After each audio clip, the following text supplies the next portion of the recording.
વડોદરા મહાનગરપાલિકાની મળેલી સ્થાયી સમિતિની બેઠકમાં 10 જેટલા કામોને મંજૂરી અર્થે લેવામાં આવ્યા હતા। નવા મ્યુનિસિપલ કમિશનર અરુણ મહેશ બાબુની ઉપસ્થિતિમાં સ્થાયી સમિતિની બેઠક યોજાઈ હતી, જેમાં મુખ્યત્વે અગ્નિ સંબંધી અને તાત્કાલિક સેવા વિભાગ, પાણી પુરવઠા પ્રોજેક્ટ શાખા, solid waste management, Sayajibaug zoo શાખા જેવા મહત્વના વિભાગના કામો મંજૂરી અર્થે લેવામાં આવ્યા હતા, જે તમામ કામોને મંજૂરી અપાઈ છે। વડોદરા શહેર માટે રાહત અને બચાવની કામગીરી હાથ ધરવાના હેતુસર 3 મહિના માટે કુલ 200 જેટલા તાલીમબદ્ધ તરવૈયાઓની ભરતી કરવા માટેના કામને પણ આ બેઠકમાં મંજૂરી આપવામાં આવી છે। આજે સ્થાયી સમિતિની બેઠકમાં 10 જેટલા દરખાસ્તો ચડાવવામાં આવ્યા હતા। દરખાસ્તોની વાત કરીએ તો પશ્ચિમ ઝોનમાં વોર્ડ નંબર 12માં 2 વરસાદી ગટર લાઇનના કામ હતા। એમાં હરિદર્શન ડુપ્લેક્સ થઈને બિલ સ્મશાન સુધી નવીન જે વરસાદી ગટર નાખવાની છે 9.12% ઓછા 43,43,000ના કામને મંજૂરી આપવામાં આવી છે। એવી જ રીતે ward number 12માં bill Chapad road પર આવેલા ગુડાસ્કેપવાળા રસ્તે નવીન વરસાદી ગટર લાઇન નાખવાના કામને 9.01% ઓછાના 28,92,237ના ભાવપત્રને મંજૂરી આપવામાં આવી છે। અગ્નિ અને તાત્કાલિક સેવા વિભાગ દ્વારા અગ્નિશમન અને તાત્કાલિક સેવા વિભાગ દ્વારા 200 જેટલા તાલીમબદ્ધ તરવૈયા અને રેસ્ક્યુ વોલેન્ટિયર્સ લેવાની જે દરખાસ્ત આવી હતી, જેને મંજૂરી આપવામાં આવી છે। આ 3 મહિના દરમિયાન ઘણા ફેસ્ટિવલ, ખાસ કરીને ગણેશ મહોત્સવ અને વરસાદની સિઝનમાં ઘણી વખત વોટર લોગિંગ અને બધી સમસ્યા હોય છે। એના માટે ટેમ્પરરી 3 મહિના માટે 200 જેટલા તરવૈયા અને રેસ્ક્યુ વોલેન્ટિયર્સ જે લેવાના છે એ કામને મંજૂરી આપવામાં આવી છે। અગ્નિશમન અને તાત્કાલિક સેવા દ્વારા બ્રોન્ટો સ્કાય લિફ્ટ કે જે 44 મીટરની હાઇટવાળી છે, એના મેન્ટેનન્સનું જે કામ હતું 45,95,444 એ મેન્ટેનન્સ કરવાના કામને પણ મંજૂરી આપવામાં આવી છે। ઓડિટ વિભાગ દ્વારા જે રિપોર્ટો મૂકવામાં આવ્યા છે એને ધ્યાનમાં લેવામાં આવે છે। ચીફ ઓડિટરની 9 દિવસની રજા હતી, એને મંજૂર કરવામાં આવી છે। પૂર્વ ઝોનમાં વહીવટી વોર્ડ નંબર 5માં નીલી પાર્કથી અમરદીપ બંગલો સુધી પ્રેશર સુધારણાર્થે 300 mmની લાઇન નાખવાના કામને 35.24%ના વધુ મુજબ 45,48,926 રૂપિયાના ભાવપત્રને મંજૂરી આપવામાં આવી છે।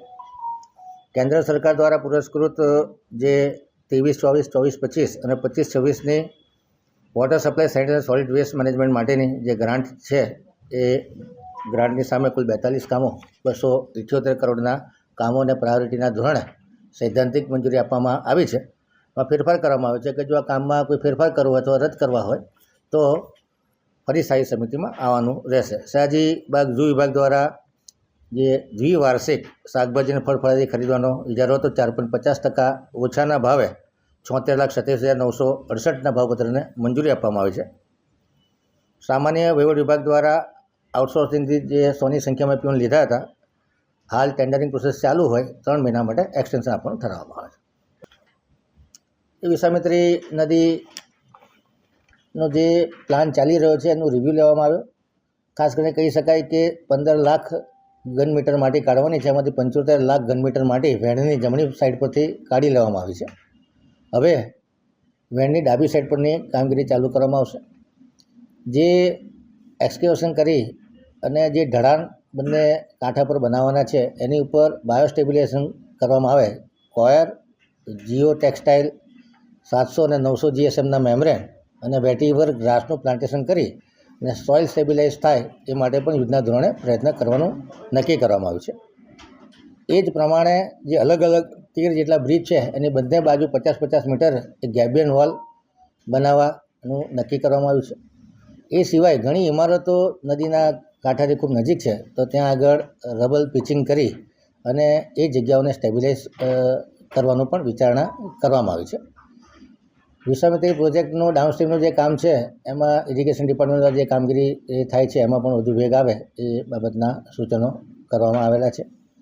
વિશ્વામિત્રી પ્રોજેક્ટની જે કામગીરી ચાલે છે 43 દિવસ થાય અને 50% કામગીરી પૂરી થઈ છે, એટલે અપેક્ષા મુજબ કામગીરી ચાલુ રહી છે।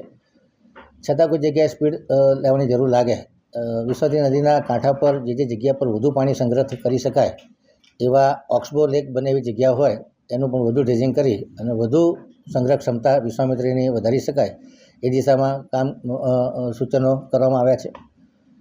એ સિવાય જે દેણા તળાવનું કામગીરી છે એ પણ મોટી માત્રામાં પૂરી થઈ છે. પ્રતાપપુરા, આજવા સરોવર, આ બધા સરોવર ડ્રેજિંગનું કામ ચાલે છે. અને ખાસ પોન્ડ વિધિન પોન્ડ એટલે પ્રતાપપુરા સરોવર છે એનું જે પાછળના ભાગમાં ડ્રેજિંગ ચાલી રહ્યું છે પાડાથી ઘણું દૂર, અને ત્યાં દ્રાક્ષી અને ખારવાના જે નાળા આવી રહ્યા છે એને રિવર્સ દિશામાં ઢાળ આપી અને જે નવું ડ્રેજિંગ થઈ રહ્યું છે એ રેમ પડી જાય, જેથી કરીને પાડા પર દબાણ ન સર્જાય. જે વડોદરા શહેરના અલગ અલગ તળાવો છે એમાં પણ ડ્રેજિંગ કરવાના હોય કે આઉટલેટની કામગીરી કરવાની હોય એનું પણ પ્રેઝન્ટેશન કરવામાં આવ્યું. જે કેચ ધ રેન થીમ આધારિત રેન વોટર હાર્વેસ્ટિંગના કામો છે એની પણ સમીક્ષા કરવામાં આવી છે. અને અલગ અલગ ઝોનમાં લગભગ 125 કિલોમીટર જેટલી જે ઓપન કાંસો અને ક્લોઝ કાંસો છે એનું ડિસિલ્ટિંગ, જંગલ કટિંગ, વાઇડનિંગ, રિસેક્શનિંગ અને જ્યાં જ્યાં જરૂર હોય ત્યાં પ્રિકાસ્ટ સ્લેબથી એને કવર કરવાની કામગીરીની પણ સમીક્ષા કરવામાં આવેલી છે. ઓવરઓલ ગૃહમંત્રી સાહેબ વિશ્વામિત્રના પ્રોજેક્ટથી ઘણા સંતુષ્ટ હતા અને અધિકારીઓ અને પદાધિકારીઓ અને તમામ ધારાસભ્યોશ્રીઓ, તમામ NGO એકબીજા સાથે સંકલન રાખી અને જે કોઈ સૂચનો હોય એને પોઝિટિવ માઇન્ડથી સાંભળી અને સારામાં સારો પ્રોજેક્ટ થાય અને પ્રજાહિતમાં ફરીપૂર ના આવે એ દિશામાં પ્રામાણિક પ્રયત્નો કરવાના સૂચનો આપવામાં આવે છે. હાલમાં તો એક વોટ્સએપ નંબર આપેલો છે, પરંતુ 4 ઝોન માટે એક ક્લાર્ક અને એક AA કક્ષાના એન્જિનિયર આપી અને 4 ઝોનમાં અલગ અલગ એક વોટર મેનેજમેન્ટ સેલ બને એ દિશામાં પણ આજે સૂચન કર્યું છે. કમિશનર સાહેબે કીધું છે કે આવનારા એકાદ અઠવાડિયામાં આ વોટરના જે પ્રોબ્લેમ છે એને એડ્રેસ કરવા માટે લાંબા અને ટૂંકા ગાળાના આયોજનોમાં ખૂબ ગંભીરતાથી અને ખૂબ પ્રામાણિકતાથી કામ કરવામાં આવશે. તમામ સ્થાયીના સભ્યોની પણ રજૂઆત હતી, મારી પણ રજૂઆત હતી, અને જે પ્રમાણે ન્યૂઝ મીડિયાના માધ્યમોથી ખબર પડે છે કે પાણીનો જે પ્રોબ્લેમ છે અને ઉનાળાનો સમય ચાલે છે, તો આ અમારી જવાબદારી છે અને આમાં અમે લોકો ખૂબ નિષ્ઠાપૂર્વક જે કોઈ પ્રોબ્લેમ છે, કોઈ લાઈનો બદલવાની છે, કોઈ પ્રેશર સુધારવાનું કામ કરવાનું છે, કોઈ જગ્યાએ મોટી લાઈનો જર્જરિત થઈ ગઈ છે અને એના સેક્શન બદલવાના છે, જે પ્રમાણે ફ્રેન્ચ વેલો છે એના સર્વિસિંગ કરવાના હોય, કોઈ નવી જગ્યાએ ડ્રેજિંગ કરીને નવું એક્સ્ટ્રા પોન્ડ ચાલુ કરવાનો હોય, એ પ્રમાણે કામગીરી યુદ્ધના ધોરણે લેવામાં આવશે. કોર્પોરેશન પ્રમાણિકતાથી આ તમામ વોટરને લગતા કામો વહેલામાં વહેલી તકે પૂર્ણ કરે એ દિશામાં કમિશનર સાહેબે પણ ખાતરી આપી છે અને ટૂંક સમયમાં આ દિશામાં અત્યારે કામ ચાલી રહ્યું છે, હજુ વધુ વેગવાન બનશે એવી બાંયધરી પણ આપવામાં આવી છે. સરાપા માટે પણ ગૃહમંત્રી દ્વારા કંઈક